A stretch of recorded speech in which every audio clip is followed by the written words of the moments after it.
Hello សួស្តីបងប្អូនទាំងអស់គ្នាជួបគ្នាសាជាថ្មីទៀតហើយថ្ងៃនេះខ្ញុំវិប update ថ្ងៃនេះខ្ញុំមកធ្វើការដកលុយចំនួន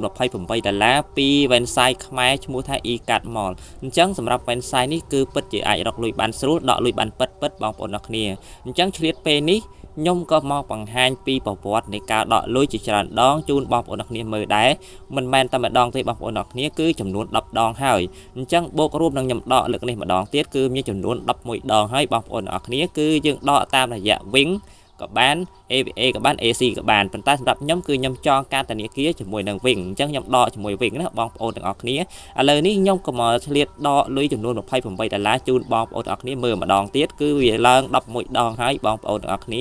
អញ្ចឹងឥឡូវនេះខ្ញុំមកធ្វើការដកជូនបងប្អូនទាំងអស់គ្នាមើលម្ដងទៀតថាពិតជាអាចដកលុយបានពិតហើយលេងក៏ស្រួលបានលុយក៏ស្រួលដែរបងប្អូនបាទឥ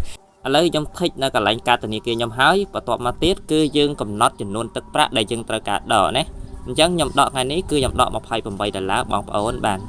អញ្ចឹងបន្ទាប់ពីយើងដាក់ទឹកប្រាក់រួចហើយណាអញ្ចឹងខាងលើនេះគឺចំនួនទឹកប្រាក់ដែលខ្ញុំរកបានអញ្ចឹងខ្ញុំដាក់ចំនួន$28ហើយគឺយើងចុចពាក្យថាដកតែម្ដងមកបាទអញ្ចឹងឥឡូវនេះខ្ញុំធ្វើការបំពេញលេខកូដរបស់ខ្ញុំសិនបាទជោគជ័យហើយរួចរាល់ហើយបងប្អូនបាទឥឡូវនេះវាបានកាត់អស់ហើយបងប្អូនបាទអញ្ចឹងសល់តែ48សេនទេអញ្ចឹង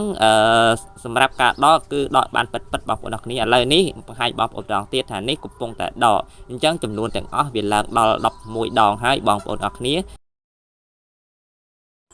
អូខេបងប្អូនអរគ្នាឥឡូវនេះលុយបានចូលមកក្នុងគណនីវិញរបស់ខ្ញុំហើយចំនួន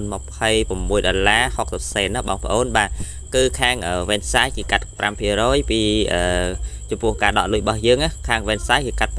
5%បើសិនជាបងប្អូនអរគ្នាចង់សាងប្រាក់ចំណូលរកលុយជាមួយ website ខ្មែរយើងអញ្ចឹងបងប្អូនអរគ្នាគាត់ធ្វើការចុចទៅលើ link Telegram ដែលខ្ញុំដាក់ Telegram នៅខាងក្រោមវីដេអូរបស់ខ្ញុំហ្នឹងបងប្អូនចុចចូលទៅនឹងចូលគ្រួបរបស់ខ្ញុំហីអញ្ចឹងតាក់ទងនៅចម្ងល់នៅការចុចឈ្មោះរបៀបលេងគឺខ្ញុំមានជាវីដេអូខ្លីៗសម្រាប់ឲ្យបងប្អូនមើលងាយនឹងយល់ងាយនឹងចេះលេងជាមួយ website នឹងតែម្ដងគឺអញ្ចឹងបងប្អូនអរគ្នាសម្រាប់វីដេអូនេះខ្ញុំមិនមានអ្វីច្រើនទេបងប្អូនមានជាចម្ងល់ចូលទៅតាម Telegram ហ្នឹងទៅខ្ញុំនឹងបង្រៀនបងប្អូនទាំងអស់គ្នាឲ្យចេះលេងជាមួយ website នេះហើយនឹងចេះរកលុយពិតប្រាកដជាមួយនឹង website នេះតែម្ដងអរគុណបងប្អូនអរគ្នាសម្រាប់វីដេអូនេះខ្ញុំសូមបញ្ចប់តែប៉ុណ្ណឹងជួបគ្នាវីដេអូក្រោយ